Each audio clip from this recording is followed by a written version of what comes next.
Okay, I've got 3 fun facts about our friend, Aamna. Aamna has traveled to 25 countries. That's pretty cool. I like this one. So she was born on a leap year and will be turning 8 this year. That's great.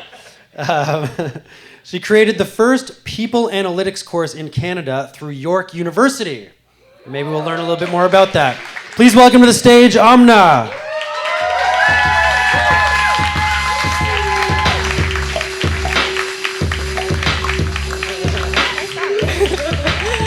Hello. I want to make it clear, I did not choose this song, but it does not fit my vibe. But I like it. Thank you. All right.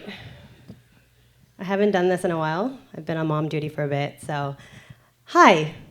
Okay, so before I start, I know probably 5 of you all in this table, and the rest I don't know, but I feel like it's only fair for you all to get to know me a little bit more before I share my fuck up. Okay, so I lived in this little city called Al Ain for about 11 years with my brother, my mom, my dad, and my grandma. We lived, it's 2 hours away from Dubai. No one knows Al Ain, it's fine. However, we lived there, and my parents one day were like, hey, we're gonna move. 2001, March, we're gonna move to Toronto. And they said, we're gonna pack our lives up, and we're gonna move for the education, for your brother and you, for your better education, for our better future in Toronto. They decided, my mom's a doctor, my dad's an architect, and they decided they're gonna wrap this up and move for us, okay? It was a big deal. That's my brother. Somewhere here, I don't know where he is, but if you find him, he'll buy you a drink. But based off of that, find him. I have 4 years, a 4-year gap between my brother and I. We came to Toronto, we did our public school, elementary, middle, high school, all that fun stuff, and it was time for me to figure out my university. What am I gonna do? Potential careers, all of that fun stuff that I'm sure all of you went through. And I decided, my brother went to Wilfrid Laurier University. He was in the business program, he did co-op, he became an accountant. Fun fact, he's no longer an accountant, but you should also ask him about that. And I was like, he has a path. Let me just follow it. Let me just do the exact same thing. I wanna be an accountant. It's cool, I think. So I got into Wilfrid Laurier University. I fucked up first. I flunked out of business. And then my second fuck up, I failed financial accounting. And I was like, shit, what am I gonna do now? So I did the next best thing. I graduated with a psych degree. And let's be real, there's many people here with a psych degree. We don't just like to read people's minds or learn about people. We just do the degree because we just wanna graduate. So I just graduated with a psych degree. And then I did some soul searching, and I was like, okay, what am I gonna do with a psych degree? I'm gonna be a lawyer. I hear lawyers are lucrative, I hear they're respected, I hear they're stable, they make bank. Okay, I also wear suits, but sure. So I told my parents, I was like, I'm gonna go write the LSATs. And so I got a bunch of books for the LSATs, and I started studying. And then 10 days before the LSATs, I was like, fuck it, I'm not doing this. I have no idea what happened. To this day, I still have no idea what happened. I think I had cold feet, or I think I just had this realization that I'm not a lawyer. I don't even know what lawyers really do. And so I decided, fuck it, I'm not gonna be a lawyer. Now at this point, my loud ass mouth told everyone, I'm gonna be an accountant, I'm gonna be an entrepreneur, I'm gonna be a business person, I'm gonna be a lawyer, and I'm none of it. So I was pretty bummed at this point. I was really embarrassed. I was very disappointed. And so after 10 months of unemployment, I somehow found a job as a recruiter, something doing in HR, and I was like, great, HR. Okay, I didn't really want to be in HR, but I was like, well, this time around, I'm not gonna quit, I'm not gonna bail. I'm not gonna say no. I don't even know it's not the glamour of law, it's not glamour of accounting, it's not fun at that time. And so I was like, you know what, I'm gonna hustle. I'm gonna be the best. If I'm gonna do this, I'm gonna be the best damn recruiter out there, or best damn HR person out there. So I hustled. I did a lot. I don't even know what I did, to be honest. I was hunting for photos, and I'm like, oh my God, I did a lot. I was at every workshop, every conference, everything. I remember a student asked me, hey, can you come to Western For those who don't know, it's in London, about 3 hours away or something. Can you come here? Like, I know we had a panel, someone bailed. Can you just show up and be a panelist? And I'm like, okay. And it was a snowstorm. I'm like, okay, I'll drive and I'll go there for an hour.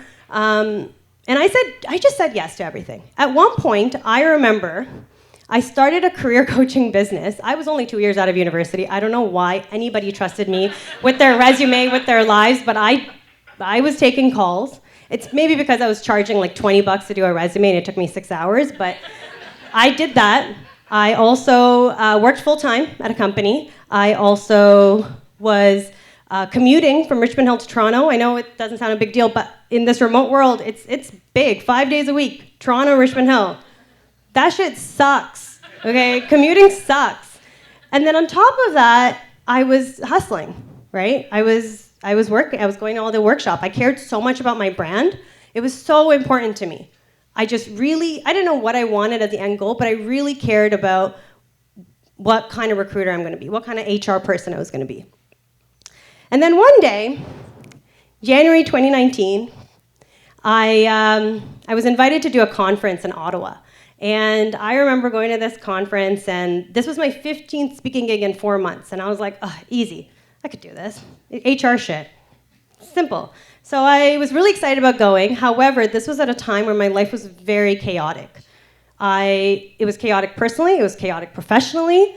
And so I said, I'll go to the conference, but I'll go there a day early so I can just decompress. Like everyone likes to be at a hotel room, just chill, order in, just chill. So I was so excited about it.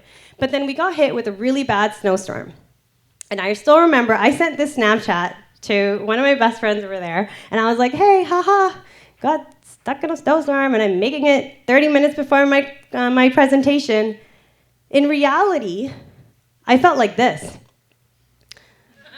I was like, if you ask me how I'm doing, I'm going to cry right now. If anybody talks to me, I am going to cry right now. I had so much going on.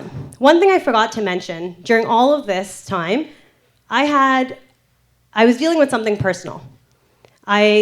My grandmother was living with us, and she wasn't doing so well. So I decided to step away to do this presentation, to do this conference. So there was a lot piling up to me. Like I felt like it was chaotic. But whatever.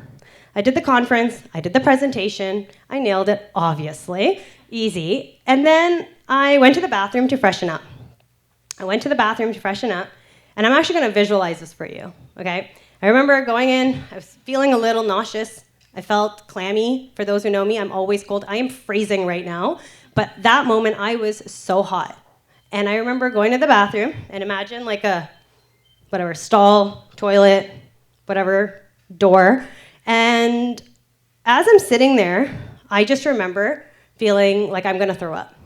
And I was like, oh, did I eat something on the plane? And I just remember it was like the worst feeling in the world. You feel like you're gonna throw up, and you feel like those 3 walls around you are just clunking right, just squeezing me, and it's about to just suffocate me, and I just couldn't breathe.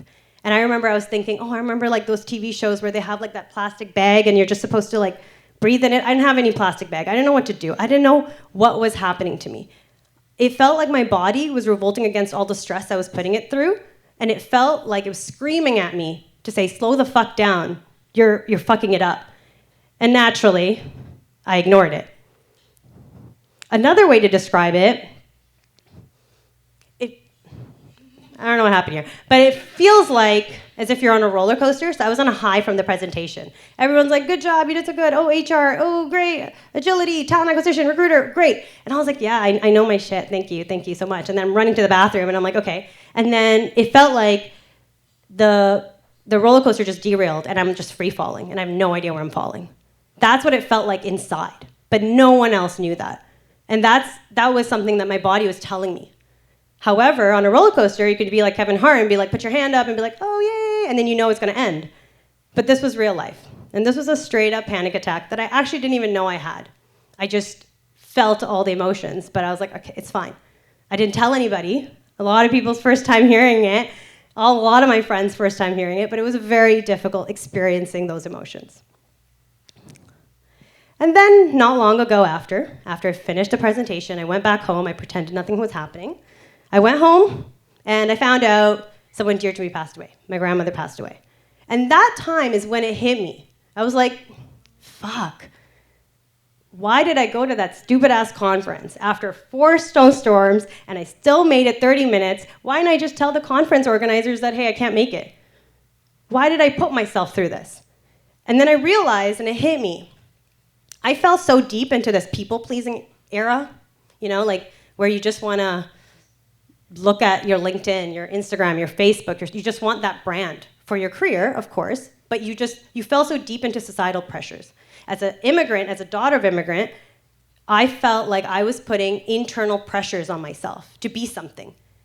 Don't get me wrong. My parents, they never forced me. They were like, do what you want to do. You want to be an artist? Be an artist. You want to just hang out at home? They would love to have me at home. But I was like, no, you moved all the way from LA to Toronto. I got to make it worth it for you. And so I put that pressure on myself. No one else did. And I'll never forget that, because that's something to this day, I still think about that time that I lost. So then, a couple of years later, I've figured out my shit a little bit, and I was like, I had a friend, a mentor of mine, Mark, and he was like, hey, I have a podcast. You want to join me? And at that time, podcasts were just coming up, and I was like, fuck yeah. People don't even know what podcasts were at that time. And I was like, I'm gonna be on a podcast. That's so cool. So I said yes the first time. And then I went home and I was like, oh, it's a busy year. I just got married. I have a bunch of weddings coming up.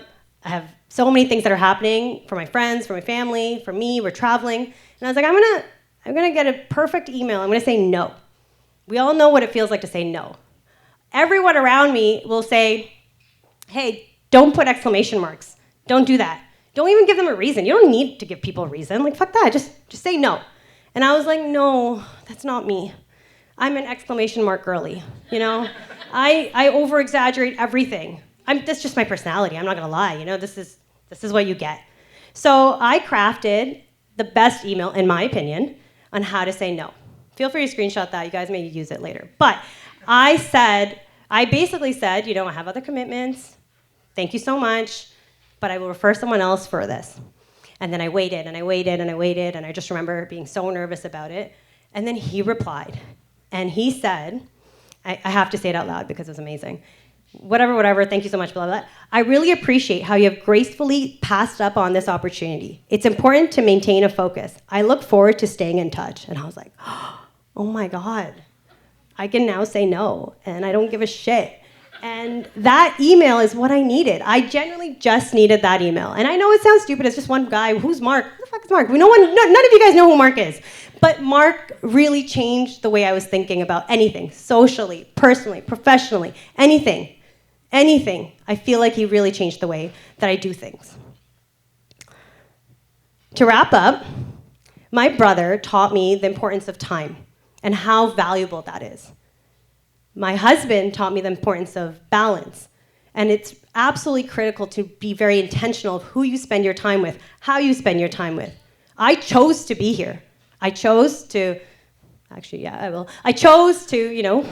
leave my baby with my parents and come here. Because I'm like, I'm gonna share my fuck up so you all don't fuck up like me. And I feel like, when I say, you be intentional, slow down, I'm not saying don't hustle, don't grind. It sounds really weird when I say it out loud. I love working, right? I do, I really do. I like building things. I'm not saying don't work hard. What I am saying is if your body's telling you to slow down, slow down. Nothing's worth that. Nothing is worth that. And as a first-time mom who went through 6 months of postpartum, and it's fucking hard, I'm not gonna lie, if there's any moms here, I'm gonna buy you a drink.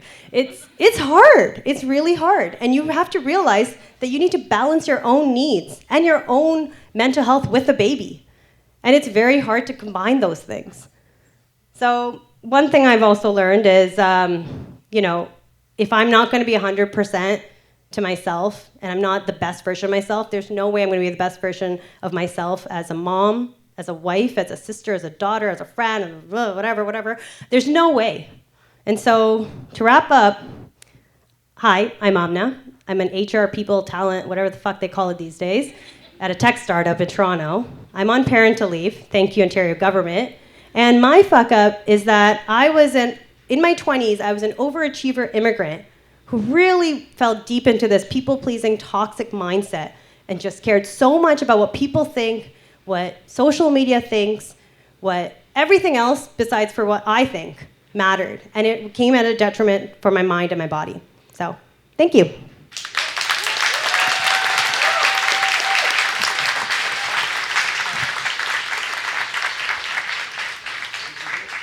We have time for a couple questions.